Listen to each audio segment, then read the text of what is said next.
Have you ever been outmatched? Maybe the odds were so bad that even your own friends started to panic. In 2 Kings, chapter 6, verses 15 to 23, Elisha's servant was completely outmanned.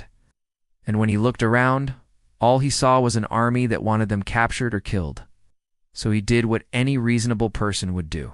He panicked. But Elisha didn't panic. Instead, he prayed. And when he prayed, his servant's eyes were opened to see not only the army that wanted them dead, but also the angelic armies of God surrounding them, ready to fight for him, ready to protect him. Or in verse 17.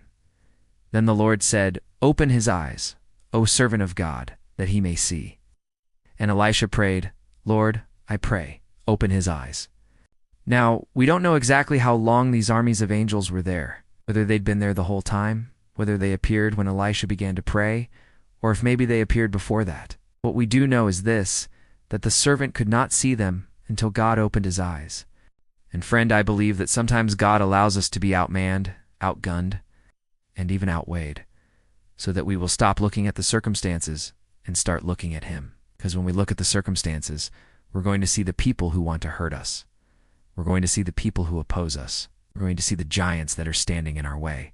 But if we look to God, if we look to our circumstances and acknowledge that we need his help, then he'll open our eyes to see that he has not only given his angels charge over us, but that they are fighting for us. Look at verse 18, where it says, "And the Lord opened the eyes of the young man, and he saw, and behold, the mountain was full of horses and chariots of fire all around Elisha." Do you see that? The mountain was full of horses and chariots of fire all around Elisha. There was no way that Elisha and his servant could have defeated this army. There was no way that they could have escaped capture. There was no way that they could have survived this. But God opened the eyes of his servant to remind him that he was not alone, that he had not forgotten him, that he was going to deliver him, because he saw not just the army that wanted to kill them, but he saw the angelic army that was there to protect them. And then, listen to this, verse 19.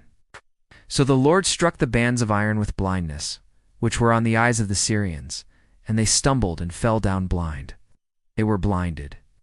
You know, sometimes we think that when God fights for us, he's going to fight through us, that he's going to fight with a sword raised, that he's going to fight with a battle cry. But sometimes he just fights with a whisper, like he did here, because he doesn't need a raised sword. He doesn't need a battle cry. He is more than able to fight our battles for us, even when we don't feel like we can fight them ourselves.